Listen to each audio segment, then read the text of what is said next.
आदाब, मेरा नाम डॉक्टर सुवर्चला है। मैं जीवा फर्टिलिटी सेंटर्स में साइंटिफिक डायरेक्टर हूँ। आज हम स्पर्म अग्लूटिनेशन के बारे में जानेंगे। इसे कभी कभी स्पर्म रिपोर्ट में मेंशन किया जाता है। तो ये होता क्या है, इसके सिम्टम्स क्या हैं, इसके ट्रीटमेंट ऑप्शंस क्या हैं, आज हम जानने की कोशिश करें। स्पर्म एग्लूटिनेशन एक ऐसा कंडीशन है जिसमें स्पर्म्स जो है एक दूसरे को चिपकने लगते हैं। ये बॉडी के अंदर रिप्रोडक्टिव ट्रैक्ट में भी हो सकता है पुरुषों में, या इजैकुलेटेड सीमन में भी हो सकता है। इसकी वजह से मेल इनफर्टिलिटी पे असर पड़ सकता है। आइए हम जानने की कोशिश करते हैं इसके सिम्टम्स क्या हैं, क्यों होता है ये, और इसके ट्रीटमेंट ऑप्शंस क्या हैं। पहले तो हम देखते हैं कि होता क्यों है। सबसे महत्वपूर्ण रीजन, कॉज है इन्फेक्शन। बैक्टीरियल या वायरल इन्फेक्शन अगर रहा बॉडी के रिप्रोडक्टिव ट्रैक में, तो इसकी वजह से इम्यून रिस्पॉन्स में एग्लूटिनेशन हो सकता है। जो बॉडी के एंटीबॉडीज तैयार होते हैं उस स्पर्म्स पे अपना प्रभाव दिखाते हैं, जिसकी वजह से ये स्पर्म्स एक दूसरे को चिपकना शुरू करते हैं। ऑटो इम्यून डिसऑर्डर्स, कई केसेस में बॉडी का जो इम्यून सिस्टम है स्पर्म को ये फॉरेन बॉडी समझ के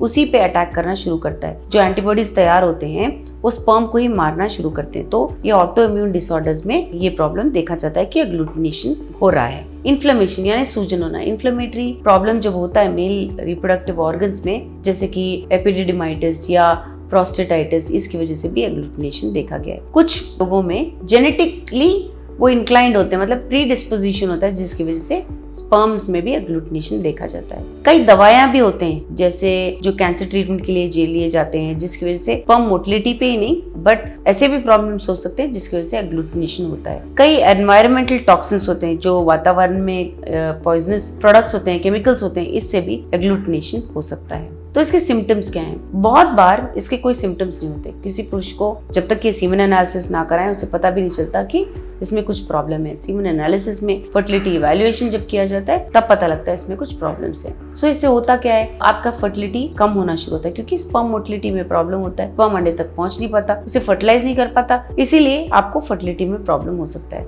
इसकी वजह से व्हाइट ब्लड सेल्स भी ज्यादा देखे गए हैं। कुछ केसेस में जहाँ इन्फेक्शन हो रहा है या इन्फ्लेमेशन हो रहा है तो व्हाइट ब्लड सेल्स ज्यादा होते हैं सीमन में। ट्रीटमेंट कैसे करते हैं हम? ट्रीटमेंट तो पहले तो जान लीजिए कि ये हो क्यों रहा है, इसे जान लेना बहुत जरूरी है। अगर ये इन्फेक्शन की वजह से हो रहा है तो आपको एंटीबायोटिक्स दिए जाते हैं, और जब ये एंटीबायोटिक्स का डोज हो जाता है तो ये इम्यून रिस्पॉन्स कम होना और एग्लूटिनेशन का कम होना भी देखा गया है। एंटी इन्फ्लेमेटरी मेडिसिन, तो ये जो एंटी इन्फ्लेमेटरी ड्रग्स होते हैं इससे इन्फ्लेमेशन, सूजन कम होता है और एग्लूटिनेशन भी कम हो जाता है। इम्यूनोसप्रेसिव थेरेपी, जैसे मैंने कहा ऑटो इम्यून डिसऑर्डर्स होते हैं तब इम्यूनोसप्रेसिव थेरेपी किया जाता है, जिससे इम्यून रिस्पॉन्स स्पर्म के अगेंस्ट ना काम करे, ऐसा देखा जाता है। फिर आता है असिस्टेड रिप्रोडक्टिव टेक्निक्स, जैसे कि आईवीएफ। जब स्पर्म एग्लूटिनेशन ट्रीट नहीं किया जा सक रहा है, हालांकि ट्रीटमेंट ऑफर किया गया है, तब एआरटी टेक्निक्स यानी असिस्टेड रिप्रोडक्टिव टेक्निक्स जैसे आईयूआई हो गया, आईवीएफ हो गया, ये सारे टेक्निक्स सजेस्ट किए जाते हैं, जिससे आप प्रेगनेंसी की तरफ कदम बढ़ा सकते हैं। बहुत सारे लाइफस्टाइल चेंजेस भी आप कर सकते हैं, जैसे कि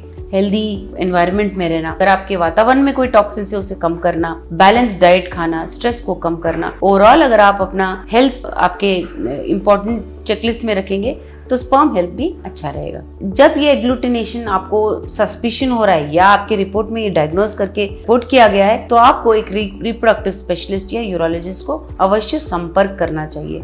वो देखेंगे कि ये एग्लूटिनेशन जो हो रहा है वो हो क्यों रहा है और आपके ट्रीटमेंट ऑप्शंस क्या हैं। अवश्य आपको काउंसलिंग लेना चाहिए। इमोशनल एस्पेक्ट्स अगर हो तो उसके बारे में भी आपको बात करना चाहिए। फर्टिलिटी ट्रीटमेंट थोड़ा चैलेंजिंग हो सकता है, इसलिए आप जितना इसके बारे में इंफॉर्मेशन लेंगे, इसके बारे में जानने की कोशिश करेंगे, आपके सक्सेस रेट ज़्यादा होंगे। इसके बारे में और जानकारी के लिए अवश्य जीवा फर्टिलिटी सेंटर्स आइए। धन्यवाद। हमने इस वीडियो बनाने के लिए बहुत मुशक्कत की है। मेहरबानी करके हमें लाइक और सब्सक्राइब ज़रूर कीजिएगा। शुक्रिया।